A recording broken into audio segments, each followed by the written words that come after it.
নমস্কাৰ, আপোনালোকৰ মাজলৈ এটা বহুতেই ভাল খবৰ আহিছে। যিসকলে অৰুণোদয় আঁচনি ধন লাভ কৰি আছে, আপোনালোকৰ মাজলৈ এটা বহুতেই ভাল খবৰ আহিছে। ইয়াত জনাইছে যে 2500ৰ পৰা 3000লৈ বৃদ্ধি হ'ব অৰুণোদয় আঁচনি ধন। যিসকলে অৰুণোদয় আঁচনি ধন লাভ কৰি আছে, তেওঁলোকৰ ধন বৃদ্ধি হ'ব 2500ৰ পৰা 3000লৈ। লগতে জনাইছে ৰাজ্যত নাথাকিব কোনো দৰিদ্ৰ পৰিয়াল।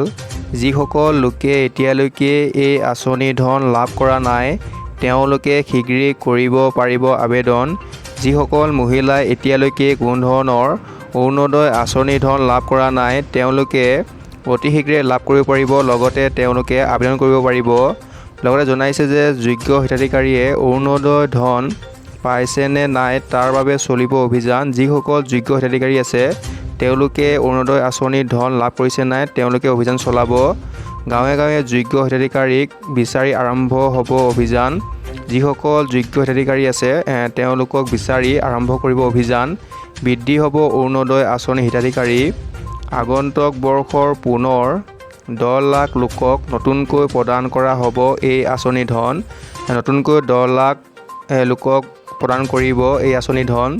অহা মাহৰ পৰা হিতাধিকাৰীৰ একাউণ্টত সোমাব 1250 টকা।